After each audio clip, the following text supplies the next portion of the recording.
ವಚನಾನಂದ ಸ್ವಾಮೀಜಿ ಹೇಳ್ತಾರೆ, ನನ್ನ ಅಮಾನತ್ತು ಹಾಸ್ಯಾಸ್ಪದ ಅಂತೇಳಿ. ಯಾಕೆ ನೀವು ವಿದ್ಯಾವಂತರಲ್ವಾ ವಚನಾನಂದ ಸ್ವಾಮೀಜಿಗಳೇ? ಶಿಕ್ಷಣ ಇಲ್ವಾ ನಿಮಗೆ ಸಂಸ್ಕಾರ ಇಲ್ವಾ?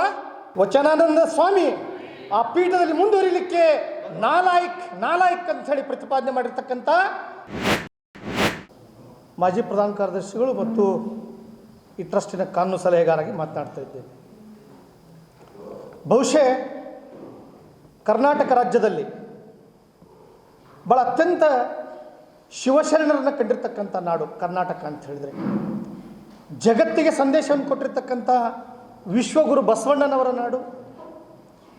ಕರ್ನಾಟಕ ರಾಜ್ಯದಲ್ಲಿ ವೀರಶೈವ ಮಹಾಸಭೆಯನ್ನು ಸ್ಥಾಪನೆ ಮಾಡಿರ್ತಕ್ಕಂಥವರು ಲಿಂಗೈಕ್ಯ ಹಾನಗಲ್ಲ ಕುಮಾರ ಮಹಾಸ್ವಾಮಿಗಳು. ನಡೆದಾಡುವ ದೇವರು, ಕಾಯಕ ಯೋಗಿಗಳು, ದಾಸೋಹದ ಶಿವಯೋಗಿಗಳು, ಶಿಕ್ಷಣ ಕ್ರಾಂತಿಯನ್ನು ಮಾಡಿರ್ತಕ್ಕಂಥ ತುಮಕೂರಿನ ಸಿದ್ಧಗಂಗಾ ಮಠದ ಪರಮಪೂಜ್ಯರು ಶಿವಕುಮಾರ ಮಹಾಸ್ವಾಮಿಗಳು. ಇದೇ ಜಿಲ್ಲೆಯವರಾಗಿರ್ತಕ್ಕಂಥ ಹುಟ್ಟು ಕುರುಡರಾಗಿ ಜನಿಸಿ ಇಡೀ ನಾಡಿಗೆ ಕಣ್ಣಾಗಿ ನಡೆದುಕೊಂಡಿರ್ತಕ್ಕಂಥ ಡಾಕ್ಟರ್ ಪಂಡಿತ್ ಪುಟ್ಟರಾಜ ಕವಿಗವಾಯಿಗಳಂಥ ಶಿವಶರಣರನ್ನು, ದಾರ್ಶನಿಕರನ್ನು, ಮಹಾತ್ಮರನ್ನು ನಾವೆಲ್ಲ ಆಶಯವಾಗಿಟ್ಕೊಂಡು ಈ ರಾಜ್ಯದಲ್ಲಿ ಪಂಚಮಸಾಲಿ ಸಮಾಜ ಕೂಡ ಬಹಳ ದೊಡ್ಡದು. ಸುಮಾರು 1 ಕೋಟಿಗಿಂತ ಹೆಚ್ಚು ಜನ ಇರತಕ್ಕಂಥ ಸಮುದಾಯಕ್ಕೆ ಬೇರೆ ಬೇರೆ ಸಮುದಾಯದಲ್ಲಿ ಕೂಡ ಈ ಆದಿಚುಂಚನಗಿರಿ ಪೀಠ ಇರ್ಬೋದು, ಸಿರಿಗೆರೆ ಪೀಠ ಇರ್ಬೋದು, ಭಾಳಷ್ಟು ಪೀಠಗಳು ಶೈಕ್ಷಣಿಕ ಕ್ರಾಂತಿಯನ್ನು, ದಾಸೋಹದ ಕ್ರಾಂತಿಯನ್ನು, ನಾಡಿಗೆ ಸಂಸ್ಕಾರ ಕೊಡ್ತಕ್ಕಂಥ ಕ್ರಾಂತಿಯನ್ನು ನೋಡಿ ನಮ್ಮ ಸಮುದಾಯದ ಹಿರಿಯರು ಕೂಡ ಕನಸನ್ನು ಕಂಡರು.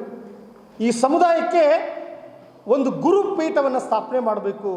ಭಾಳ ದೊಡ್ಡ ಸಮಾಜ, 1 ಕೋಟಿ ಜನ ಇರ್ತಕ್ಕಂಥ ಸಮುದಾಯ, ಇದಕ್ಕೊಂದು ಸೂಕ್ತ ಮಾರ್ಗದರ್ಶನ ಕೊಡ್ತಕ್ಕಂಥ ಗುರು ಪರಂಪರೆಯನ್ನು ಮಾಡಬೇಕಂತೇಳಿ ಕನಸ್ಕೊಂಡು ನಮ್ಮಲ್ಲಿ ಸುಮಾರು 10 ಲಕ್ಷ ಜನ ಸೇರಿ ಹರಿಹರದ ಪೀಠವನ್ನು ಸ್ಥಾಪನೆ ಮಾಡಿರುವಂಥದ್ದು. ಕೇವಲ 14 ಜನ ಟ್ರಸ್ಟಿಗಳಲ್ಲ ಅನ್ನೋದನ್ನು ನಾ ಸ್ಪಷ್ಟಪಡಲಿಕ್ಕೆ ಇಚ್ಛೆ ಮಾಡ್ತೀನಿ. ಆ ಟ್ರಸ್ಟ್ ಸ್ಥಾಪನೆ ಆಗಬೇಕಾದ್ರೆ 10 ಲಕ್ಷ ಜನರ ಅನುಮೋದನೆಯನ್ನು ತಗೊಂಡು ಇಡೀ ರಾಜ್ಯದ ಪ್ರತಿ ತಾಲೂಕಾ ಘಟಕಗಳು, ಜಿಲ್ಲಾ ಘಟಕಗಳು, ರಾಜ್ಯ ಸಮಿತಿಯ ಒಕ್ಕೋರಿನಿಂದ ನಮ್ಮ ಪಂಚಮಸಾಲಿ ಸಮುದಾಯದ ಟ್ರಸ್ಟ್ ಸ್ಥಾಪನೆ ಆಯಿತು. ಆ ಟ್ರಸ್ಟ್ ಅಡಿಯಲ್ಲಿನೇ ಇವತ್ತು ಹರಿಹರದ ಪೀಠ ಆರಂಭ ಆಯಿತು.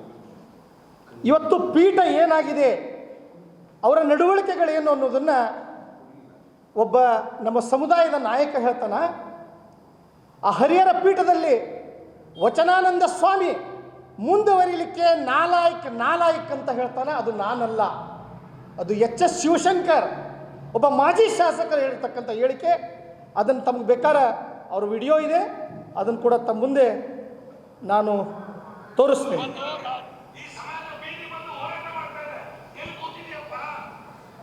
ವಚನಾನಂದ ಸ್ವಾಮಿ ಆ ಪೀಠದಲ್ಲಿ ಮುಂದುವರಿಲಿಕ್ಕೆ ನಾಲಾಯಕ್ ಅಂತ ಹೇಳಿ ಪ್ರತಿಪಾದನೆ ಮಾಡಿರ್ತಕ್ಕಂಥ ಎಚ್.ಎಸ್. ಶಿವಶಂಕರ್ ಅವರ ದ್ವಿಮುಖ ನೀತಿಗಳನ್ನು ತಾವೆಲ್ಲ ಗಮನಿಸ್ಬೋದು. ಅವ್ರ ರೆಕಾರ್ಡನ್ನು ಹಚ್ಕೊಡಿ, ತೋರಿಸಿ. ಅವರು ಇವತ್ತ 18 ವರ್ಷದಿಂದ ಹರಿಹರ ಪೀಠಕ್ಕೆ ಎಚ್.ಎಸ್. ಶಿವಶಂಕರ್ ಆಗಲಿ, ಅವ್ರ ಜೊತೆಗೂಡಿದವರಾಗಲಿ, ಅವ್ರು ಯಾರು ಪೀಠವನ್ನು ಕಟ್ಟಲಿಕ್ಕೆ ಆಗಲಿ, ಭೂಮಿಯನ್ನು ಖರೀದಿ ಮಾಡಲಿಕ್ಕಾಗಲಿ, ಅಡಿಗಲ್ಲನ್ನು ಹಾಕಲಿಕ್ಕಾಗಲಿ, ಅವ್ರು ಯಾರ್ದು ಕೂಡ ತ್ಯಾಗ ಪರಿಶ್ರಮ ಇಲ್ಲದವ್ರು ಬಂದಿರೋದು. ಇವತ್ತು ಆ ಸ್ವಾಮಿಗೆ ಈಗಾಗಲೇ ನಮ್ಮೇನು ಟ್ರಸ್ಟ್ ಅವರನ್ನು ಉಚ್ಚಾಟನೆ ಮಾಡಿದೆ, ವಚನಾನಂದ ಸ್ವಾಮೀಜಿಗಳನ್ನು. ಆ ಉಚ್ಚಾಟಿತ ಸ್ವಾಮೀಜಿಯ ಪರವಾಗಿ ಶಿವಶಂಕರ್ ಅವರಿಗೆ ಯಾವ ನೈತಿಕ ಹಕ್ಕಿದೆ?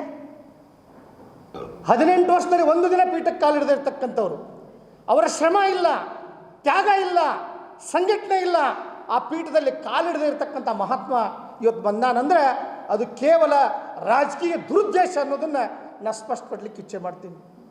ಏನು ನಮ್ಮ ಟ್ರಸ್ಟ್ ಇದೆ, ಈ 15 ಜನರ ಪರಿಶ್ರಮದಿಂದ, ತ್ಯಾಗದಿಂದ ಆ ಭೂಮಿ ಹಿಡಿಯೋದಾಗಲಿ, ಕಟ್ಟಡವನ್ನು ಕಟ್ಟೋದಾಗಲಿ, ಇಡೀ ರಾಜ್ಯಾದ್ಯಂತ ಪಂಚಮಸಾಲಿ ಸಮುದಾಯಕ್ಕೆ ಪೀಠ ಕಟ್ತಕ್ಕಂಥದ್ರಲ್ಲಿ ನಮ್ಮ ಟ್ರಸ್ಟಿಗಳು ಯಶಸ್ವಿಯಾಗಿದ್ದಾರೆ ಹೊರತು ಎಚ್.ಎಸ್. ಶಿವಶಂಕರ್ ಅಲ್ಲ. ಶಿವಶಂಕರ ಪೀಠ ಇದೆ, ಆ ಪೀಠದ ಸ್ಥಿತಿ ಏನಾಗಿದೆ, ಅಲ್ಲಿ ಉಚ್ಚಾಟನೆ ಆದಾಗ ಶಿವಶಂಕರ್ ಮಾತನಾಡಲಿಕ್ಕೆ ಏನು ತೊಂದರೆ ಆಗಿತ್ತು ಅಂತ ಇವತ್ತು ನಾನು ಕೇಳ್ತೀನಿ.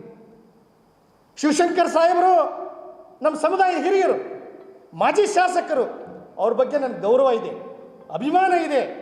ಆದರೆ ಇವತ್ತು ಉಚ್ಚಾಟಿತ ವಚನಾನಂದ ಸ್ವಾಮೀಜಿಗಳ ಜೊತೆಗೆ ಏನವರು ನಡೀತಾ ಇದ್ದಾರಾ ಆ ನಡೆ ಇವತ್ತು ಅನುಮಾನಕ್ಕೆ ಎಡೆ ಮಾಡಿಕೊಟ್ಟಿದೆ ಅನ್ನೋದನ್ನು ಈ ಸಂದರ್ಭದಲ್ಲಿ ಇಚ್ಛೆ ಮಾಡ್ತೀನಿ.